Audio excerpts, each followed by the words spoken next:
This goes along with some of the things we talked about, but Sasquatch616, who asks a question just about every week, which we appreciate, says, overall, have you become more or less optimistic about Team 145 as you've gotten reports of how players are performing in fall camp? There's a couple different ways you could take this. I think I've gotten more optimistic about this team having a pretty high floor. I think this team has a floor of winning 8 to 9 games. I feel pretty safe about that, honestly, even with the schedule that they have. The ceiling, I'm not sure yet. I think that I've been encouraged to hear them speak as highly as they have about the skill players they have on offense, on the offensive line. It's just that it's that one lingering question mark where we just haven't got that same amount of feedback, and that's the quarterback position. So I feel better about this team being a borderline playoff team. I don't know if they are a playoff team yet. I mean, I picked them to win 10 games in our football preview. I'm sure we'll revisit that here in the next week or so. But and it's mostly coming from rival fans, but anyone that thinks they're going 7-5 or worse, I just think that you're out of your mind, because I think there are still pros all over this team on both sides of the ball. It's hard to lose too many games when you have that much talent. I agree. I'd say I'm more encouraged, but is there ever really a fall camp other than if like you have a major injury that you suffer, right? Like Notre Dame lost their left tackle and Texas lost 2 running backs. Like I would say maybe the fans of their teams are slightly less optimistic than they were coming into fall camp, and maybe there were other developments that have actually led them to be, even more optimistic despite some of those injuries. But is there ever a time in fall camp when the players are coming out or the coaches are coming out and saying, yeah, we don't look as good as we should, and we're not progressing as fast as we should, and I don't know if we're going to be ready for the opener, and and then the college football season starts and crazy shit happens, right? So I think that certainly anything's possible in that regard. And an example of this is last year heading into the opener, we had heard that a high-ranking source on the defense said that the offensive line was better than it was the year before. Like this O-line is they're throwing people around and that sort of thing. And then it kind of took a while for them to click, and they didn't find their starting 5 for 4 or 5 weeks. So that's just one example of, camp is one thing, but once the game starts, you kind of know more what you have. But to answer the question, I am slightly more encouraged. And I do think part of that is the depth, like the guys who have broken out from the sounds of it has helped the depth of this team, which makes me feel a little better. Yeah, I mean, it's the old MLB spring training theory. You start seeing the videos from behind the chain link fence, and so showed up to camp in the best shape of their lives. He's really trimmed down, and it's the best off season we've ever had. And there's always a bit of that. This is probably now between 7:30 next Saturday, when this game kicks off to start the year, is the most optimistic any Michigan fan is going to be about this team all season long, because they're going to talk themselves. They've been reading the preseason magazines. They've been reading our football preview, which is outstanding and still available at the WolverineOnDemand.com, by the way. And you've talked yourself into, what? If they get good enough quarterback play, this team could run it back again, and this. And everyone's feeling good about themselves right now. And it seems like, again, knock on wood, if you're at home, it's been a pretty healthy camp so far. Maybe some bumps and bruises here and there, but you just, at this point, you're taking a deep breath that there are no plot twists ahead of next weekend's game. But I think more optimistic, to sum it all up, more optimistic from a baseline expectation. Jury's still out on what they can ultimately be this year. Do you mind if we do a new segment called Call Out a Coworker? Not at all. Okay. Unless it's me, then you can shove it. That's fair. Jesse Simonton from On3, who does a great job, by the way, and I say call out as I'm half joking, but he tweeted today, his top 25 players in college football, and the tweet read, "The reigning champs may be down, but Michigan goes 1 and 2 in my top 25 impact players for 2024. Will Johnson's 1, Mason Graham is 2." I just thought the first part of that initial sentence was like, it's representative of how everyone is kind of feeling about Michigan from the outside. It's just like that they're down, like they haven't played yet. We don't know what Michigan's going to be. We don't know what Alabama's going to be under Kalen DeBoer. We don't know what Georgia's going to be. By the way, there's a 12-team college football playoff this year, so it could be a little more wide open than in the past. So I just, it's not Jesse in particular. Again, I'm joking about that, but it's represented when people talk about the AP poll. You listen to a podcast, they hardly mention Michigan sitting there at 9. Doesn't matter. Again, it's one of those things that you chalk up in the irrelevant category, but I just feel like there's a sentiment out there, and perhaps it's one that's motivating Michigan, but there's something out there where people are just kind of glossing over this team that has some of the best players in the country on it, with a great culture, a potentially great young budding head coach and coaching staff. And it's not something to sleep on. I'll just say that.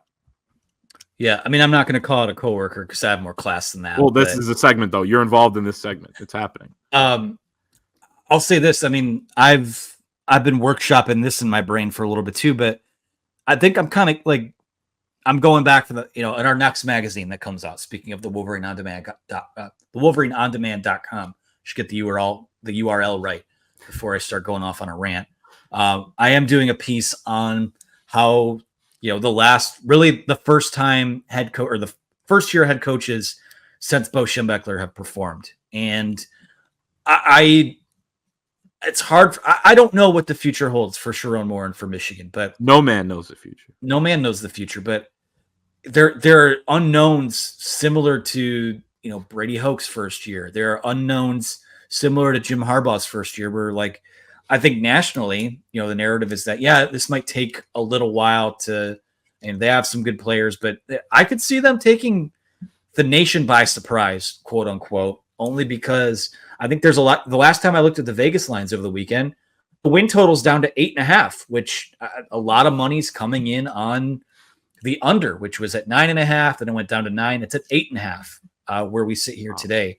I just feel like from a national perspective, all of the storylines are about no Jim Harbaugh, no, brand new defensive coaching staff, no JJ McCarthy, only one starter back on offense, but the cupboard is not bare at all. And I think this is going to be a pretty good football team. And maybe that's just, again, this is from the Wolverine.com podcast lens. Maybe it's just because we're too close to it. We hear guys talk how, highly about this football team inside the building every single day, but it's hard to take people by surprise when you're the University of Michigan, but this team has a chance to do that. And I think, the national champs being quote unquote down is probably overstating it a little bit. But again, I can understand why that would be the wide angle lens on this program, given that, there's still the scandal stuff out there. The perception is that Jim Harbaugh got out of town before the shit hit the fan, so to speak. So I get it. But like I said, it kind of goes hand in hand with, the question we took, in that I just feel good about the baseline of where this program is and what they can be moving forward. And I picked them to go 9-3. So I'm just saying that it ain't over yet. It actually hasn't even started yet. So it's going to be fun to watch. And of course the schedule plays into partly, how people are viewing Michigan, but I want to obviously go quicker on some of these. Sure. I got us off on a tangent there, but no, this is great. And again, shout out to Jesse and On3 National. They do a lot of great work on the .com side of things. So be sure to check that out. A lot of interesting insights there. This one's from Trogdor, who says, what is one offensive wrinkle you expect to see this season? Not just a one-time thing. I mean, something new we see early on that keeps Michigan building on. And I've talked about this a little bit. I think that the way, so much of Michigan's offense last season was just coming straight at you, right? Like they were what they were. They were meat and potatoes. They did a lot of interesting things pre-snap, but I look back at the Rose Bowl in particular and how they used their athletes to create mismatches and create confusion for an Alabama defense that, last time I checked, was coached by one of the best coaches at any level of any sport ever in Nick Saban. I think that how they played in the Rose Bowl with the athletes they have at wide receiver, with some of the dynamic guys they have at running back and tight end, to me, I think that's going to be a little more the norm for them, as opposed to some of the Harbaugh-ish stuff, if you want to call it that. It's fair, especially since Barner's gone, right? And Colson Loveland can can do some different things. I'm going to say my wrinkle is something we saw late in the year as well, which was Kalel Mullings as a blocker playing with Donovan Edwards. I really like that package when they went with 2 running backs, and those 2 in particular. And Donovan's a little bit better when you get him in space, and I think when he can just kind of follow a guy, right, like big number 20. So I think Kalel Mullings is a fantastic blocker. He's going to get his fair share of carries too, but I think that could be a wrinkle we see. Let's go to this one from Go Blue Guy, who you quoted it and said that you loved it. So I'm going to take it here, and it's a little bit of a long one, but I'll read it all. Go Blue Guy says, there's a lot of national buzz that Michigan 2024 is overrated because of lack of a clear number 1 QB and the argument that so many players and coaches have departed the program, mostly by graduating or going pro and not through the portal. It also feels like national people are doubling down on their views that Michigan shouldn't have been as dominant last year as the record reflected, so the changes all lead to them saying clearly results won't be as good this year. Joel Klatt has sort of gone a little contrary to this by saying everything has changed, but it feels the same. And he sort of expects the same results. And he's backed it up with player statements from Edwards and others saying it's just another year in the program. So who is right? What should fan expectations be for the year? How is the team and the coaching staff dealing with and addressing these issues?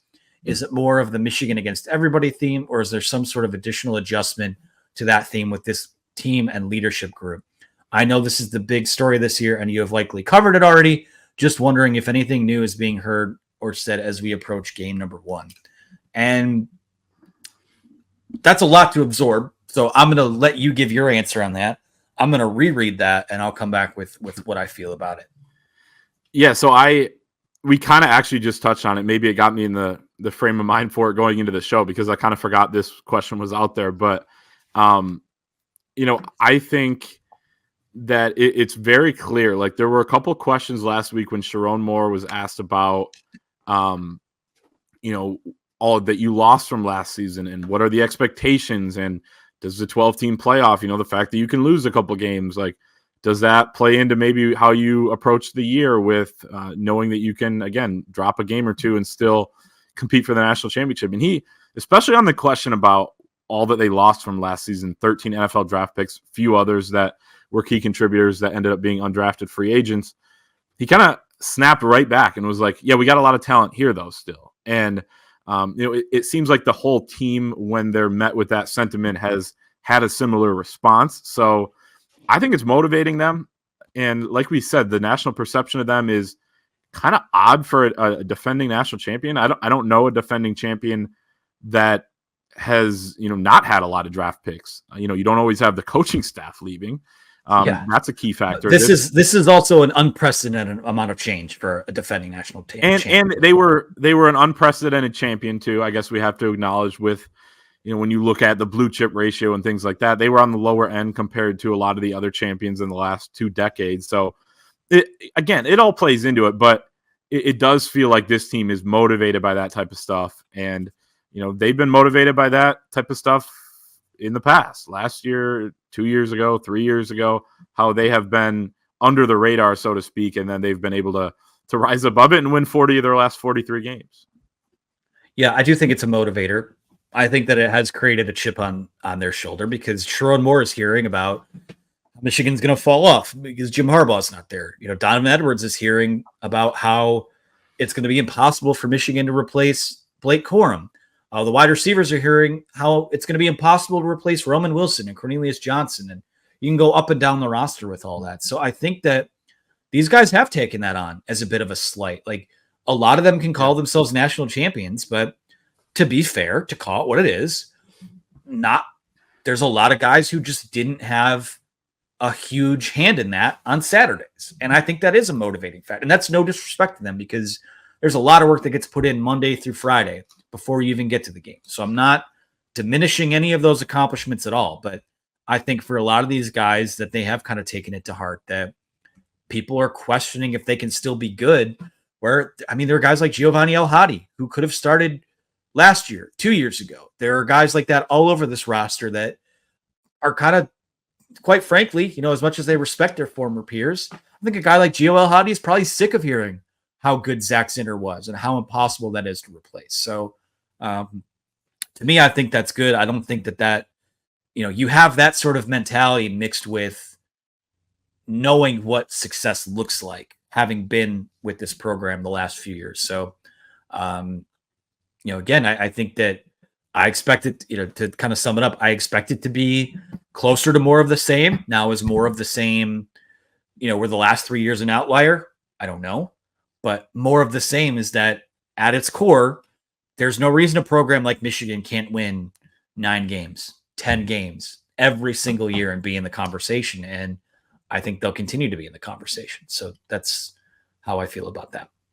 Hopefully they're Penn State at the least, right? Well, yeah, I mean, at the least, if that's in a the given worst year. Yeah. Well, they were Penn State before Penn State was what they were. I mean, lest we forget, the first 6 years of the Jim Harbaugh era, very good. I don't think there's a lot of people that would trade those years in for anything, especially when you think of if you lived through Rich Rod and Brady Hoke, those years felt like they'd never come, just in being in that conversation, let alone what the last 3 years were. But you're right. I think the baseline expectation is, just kind of goes to what the program expectation at large should be at this point, in that Michigan should win 9 or 10 games at least every single year and be in this 12-team playoff. To me, that's a new expectation. Big Ten title be damned, rivalry wins be damned. That is, to me, what will, if you're just grading a season on a pass-fail, to me, I think that's what Michigan needs to be moving forward. I think we'll end with this one, a little lighter, a little shorter. This one's from Bloomer, who says, what's the most ridiculous thing you've seen happen in college football 25? Well, I was playing the other day. We had a potential game scoring touchdown. Alex Orji's rolling out. Colston Loveland just drops the ball. I don't know that I've ever seen him drop a pass in that game. So I'll go with that. Ended up losing the game. Very upset. Had to keep playing until very late at night. So you have to, for every loss you have to rip off like at least 5 or 6 wins to make it feel good. Oh yeah, it's so hard. So I was playing Dynasty mode the other day. Now I finally got the chance to sit down, play it as intended. I started Dynasty mode as Michigan's offensive coordinator, and you can still control everything. But then when I get bored, ready for a new challenge, I'll take on a new job elsewhere. But I was in, I think, year 2 of a Dynasty playing Washington at home. And I forget again, and no one cares about this. It's the same as talking about your fantasy team, but because we're answering the question, I was down like 24-7 in the fourth quarter, come all the way back, take a 25-24 lead with like 38 seconds to go. Washington comes back, drive all the way down the field and get to like the 3-yard line with like 3 seconds left. And they take a timeout. They line up for a field goal, miss it far right. I win the game. That's how I win the game. A walk-off missed field goal. That to this point is probably the craziest thing I've seen. I don't know about you, but they just released a giant update that patched a lot of things. I never really had any of the big issues that people were complaining about, which again, thank God, but still having a lot of fun with it. Normally by this time I will have bought Madden already. I don't even think I'm touching Madden this year when I have time, which time has been fleeting with fall camp, magazine, all these other things going on, but having a fun time with it. But that's definitely the craziest thing I've seen to this point.